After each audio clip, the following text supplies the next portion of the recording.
Hey, amazing, beautiful people. Thank you so much for tuning in today to Inspiring Entrepreneurs from Start to Finish. I am your host, Christina Faith, and this is Inspire Nation, where we inspire you to start, finish, and grow. I hope you enjoy the show. Inspire Nation, I have a very special offer from Bluehost for you today. Every single entrepreneur, writer, blogger, anyone who's trying to sell anything online needs web hosting, and Bluehost is the go-to web hosting program for over 2 million websites worldwide. They've got Google integration, WordPress integration, and 24/7 support for only $3.95 per month. If you use the promo code at cfaith.us/Bluehost3, that's cfaith.us/Bluehost, the number 3, you'll be able to get your WordPress web hosting for $3.95 per month. No one can beat that with incredible money back guarantee. Hey, how you guys doing? This is Christina Faith here on From Start to Finish podcast. Today we have Wendy Lou. She is a DIY fashion guru based out of Toronto, Canada. She is a YouTuber with over 70,000 subscribers, as well as she is a full-time corporate employee. Hey, Wendy, how are you doing today? Very nice. How are you? I'm great. I'm good. A little flabbergasted, but back on track. So, how did you get started? Like, what did you go to school for? Tell us some of your backstory. So for school, back when I was in university, I took a degree that was, you can finish 2 bachelors in 5 years at my school. So it was business and engineering was what I went with. And it was pretty crazy to cram it all into 5 years. But I think coming out of it, I realized the business side was much more interesting to me than the engineering side. And that's what brought me to marketing. So really in all of this, there was not a lot of fashion education, but more in my spare time and my hobbies. I really like the idea of building a brand online and creating a platform where I grow as a person and I get to interact with people. Mm-hmm. So did you always have a passion for clothing, for fashion? I would not say so. It was kind of a dormant skill of mine. My mom taught me how to sew, but I think I didn't realize how few of my friends knew how to sew. And over time, as I started to experiment with it, all my friends were like, wow, that's cool that you can actually make your own things.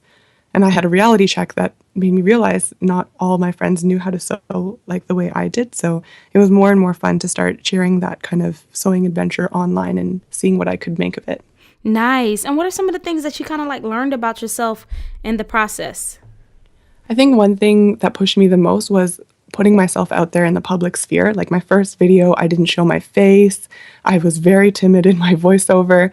I felt very uncomfortable, but I wanted to push myself to do it. And then over time, I learned, people on YouTube want to see your face. It's a video platform, not an auditory platform. And so I thought, okay, I'll film myself. And that was awkward too. Like when I look at my old videos, it's me just talking. I'm even quiet because I don't want my roommate to know what I'm doing. Okay. And I saw how over time it gave me a way to become more comfortable with who I was as a person and to speak more honestly to people who I didn't even know. Nice. And so what I guess kind of like because people began to see what you were doing, is that what kind of like fuels you to continue sewing, continue making things because they were interested, or because you just wanted to get that passion and drive it in? It's a bit of both. Mm-hmm. I mean, in the very beginning, you upload something and you have no clue who is going to pay attention to it. Mm-hmm. So you have to have like an innate interest in it when you start out. And over time, hearing the encouragement from people made me realize like, hey, there's people out there who care about this. I want to keep making stuff and seeing if they like what I continue to do. And then as it grew bigger and bigger, I saw that it was a way to share more about my life, the things that I was learning, and become more than just the sewing experience, but also like me as I aged and went through life journeys and experiences. Cool. And how old are you now? I am turning 25 this year. And she's talking about how she's aged. Isn't it awesome? Still a fact. I know. It's weird, right? Because we're like, if you say that to like a 50-year-old, they look at us and they're like, "What? You're 25. You're 32. You don't know anything yet." I know. So, but it's really cool. No, but you do grow. We all grow in time, in months and days and weeks. We don't even realize how often we are either growing or going backwards until we've kind of like reached a plateau and we've said, "Hold on, I didn't even reflect on the past, 12 months of my life or 1 month of my life." Yeah, it's very true. So what's your background? Like, where are you from? What has influenced your style? I'm Canadian through and through. I was born in Canada, but my, I guess, ethnic descent is Chinese. So my parents were immigrants. What has influenced my style? I would say that I grew up in a smaller city in Canada, and because of that, I don't think I cared very much about style because we didn't have much inspiration around where I grew up. So it was more the DIY craftiness that got me into sewing. And it wasn't until I moved to Toronto and started working and started to be exposed to all the designers who were actually pushing the envelope and trying new things that I started to kind of figure out my own comfort in terms of how I like to dress. So I'd say my style, I described it as a mixture of J. Crew and Adidas. Okay. In that I like the fun and I'm willing to dress up for work, but I think I can never say no to nice street style. And I think I've fantasized my entire life about owning a pair of Adidas, like a whole Adidas tracksuit. So there's something about being effortless and street style that I really like. Nice. And so let's get down kind of like more so since we now have a background on you and understand a little bit, a smidge more about you. What type of entrepreneur are you? Or are you an entrepreneur? Would you just define yourself as a YouTuber that's into fashion? Like, how do you describe yourself?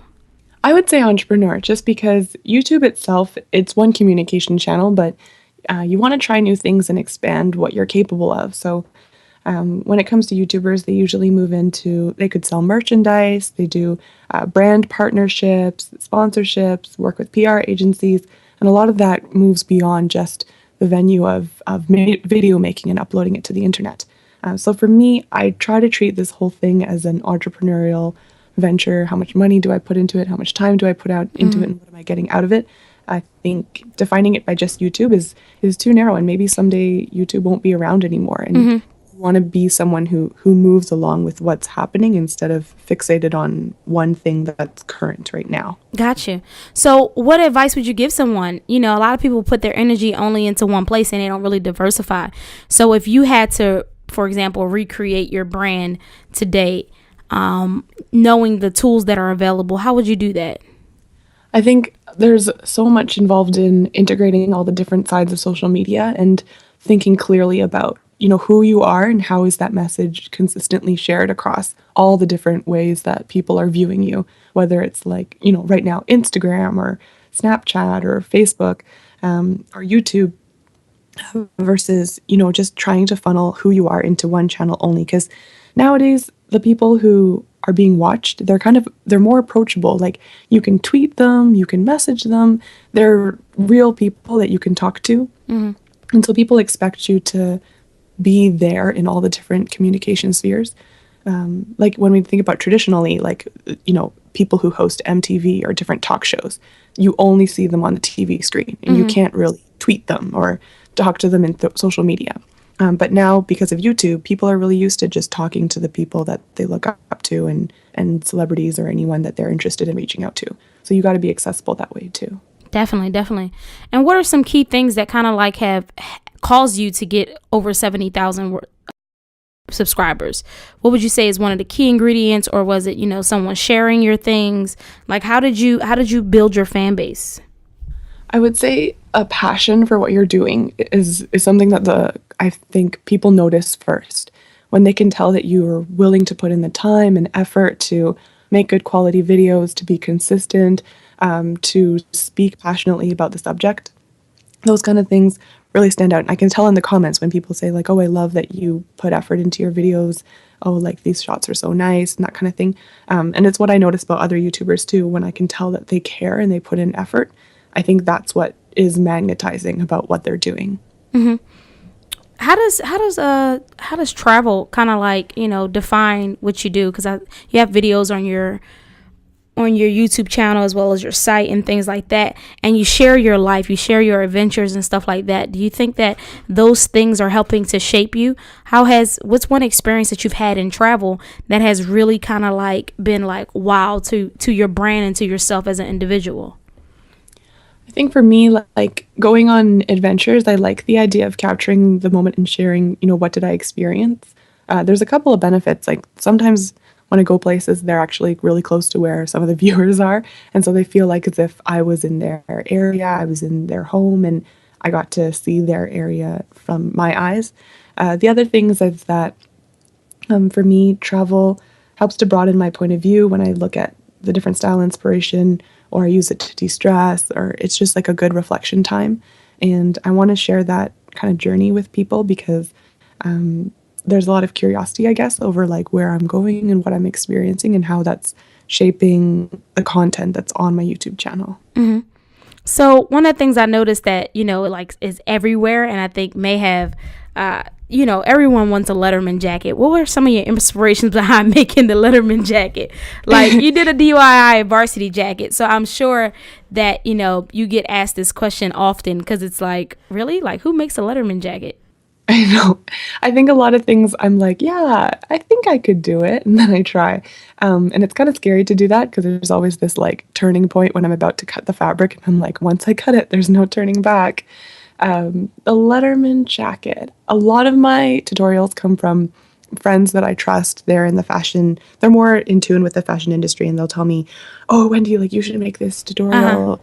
It's going to be really popular. And I trust their instincts in terms of kind of what's trending. And then for me, like, I don't just want to make any Letterman jacket. I want to find a style inspiration that I look up to. So I tried searching different options. And the one I landed on, the style that I imitated was from Opening Ceremony. They had the leather sleeves, and one was black, one was white. And I just thought, wow, there's something edgy and cool about that that's beyond, like something that I could buy at a regular university campus store kind of thing. And so I think that challenged me to like mimic it in trying to see how close I could get to that finished product by myself. So so you use outside influences to kind of like gauge what you should work on and kind of like what you shouldn't. What's something that you've done that it was kind of like, I don't know about that, but it was it was profitable and rewarding in the end?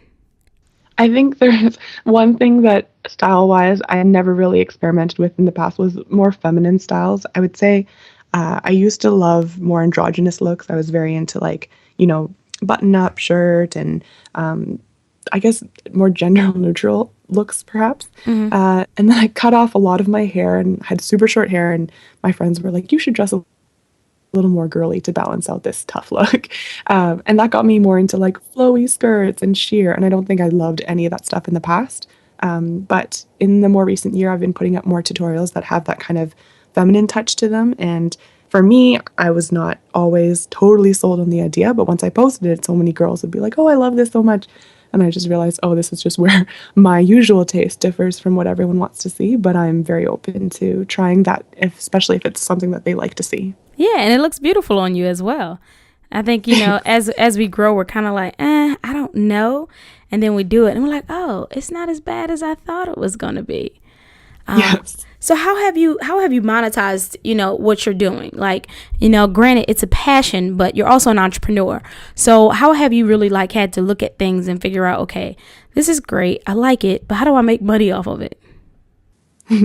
Yeah, on YouTube, the whole website is designed so that when you're generating traffic for the website, then they'll reward you with the ad revenue that they sell for your placements. So for me, over time, they started to email me and make sure that I was getting my regular payments for the kind of traffic that I was driving to my channel. So that's like, I think the most basic one. And then beyond that, as you get bigger and you show that you have influence and you have clout, then there's different brands and partnerships that want to reach out to you and, provide freebies or pay you for certain things. And it's really up to your discretion because the options out there are endless and you need to stick to yourself. For me, YouTube is not by any means a significant part of my paycheck. And so it's easy for me to be picky on who I work with because it's not like as if the extra dollars are what I'm really desperate for. But I more importantly want to stay connected and honest with the audience.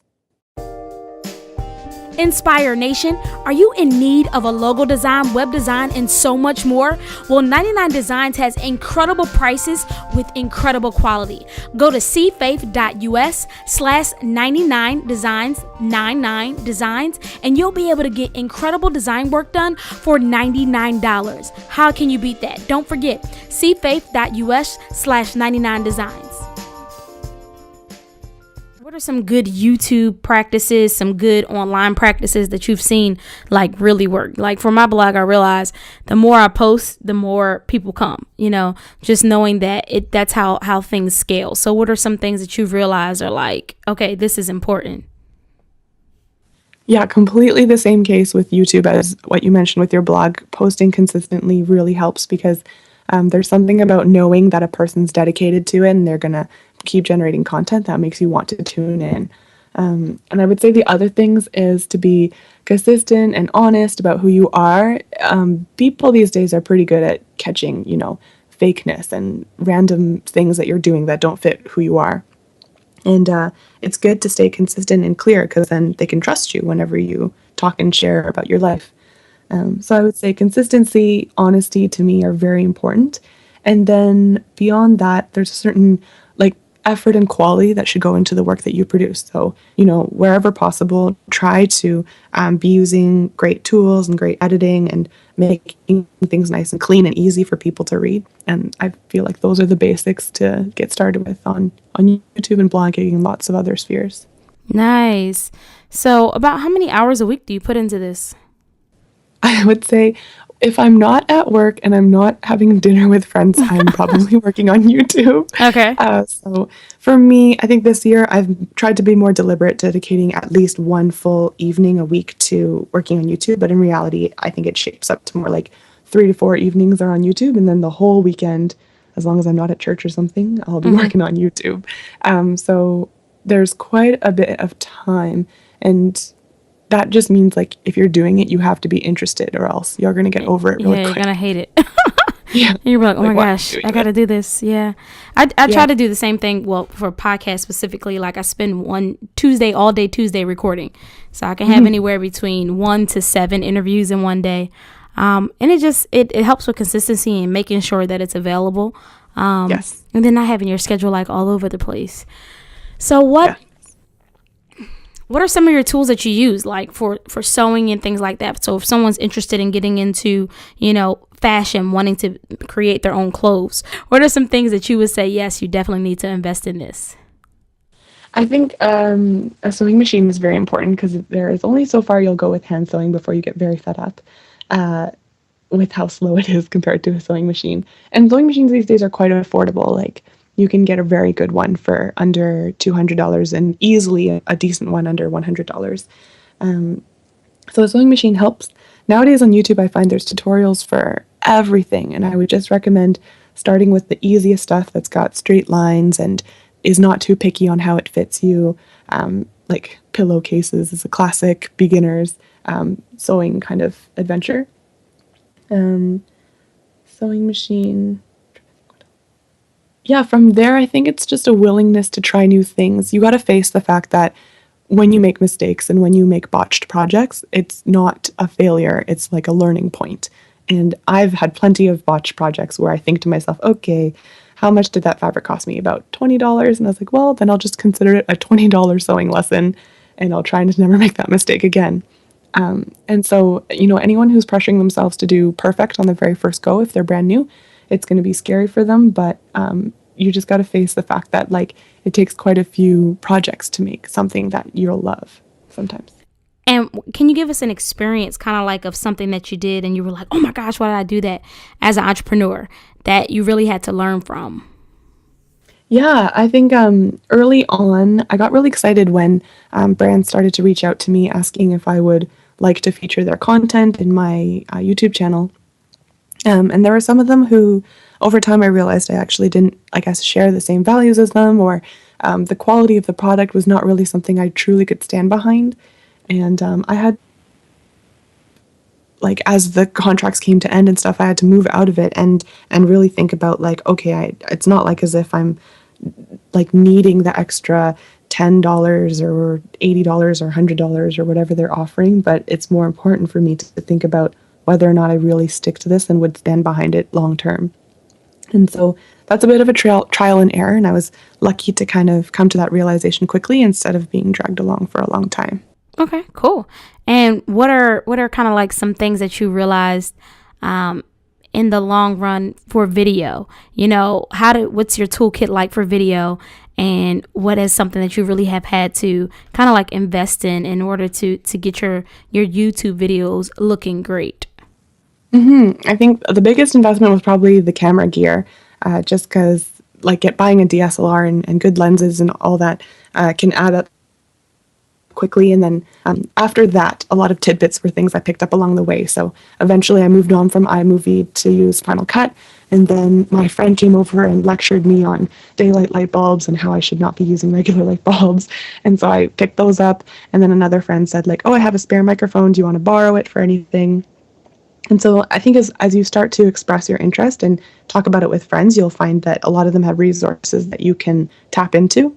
And yeah, it does take a bit of investment, but I mean, if you're passionate about it and it's a fun hobby, to me, these are just things I enjoy buying as part of making things better and better on my channel. Cool. I think for you, it sounds like community is so important for you. And it sounds like you have really good friends that are just honest with you, that desire to see you grow.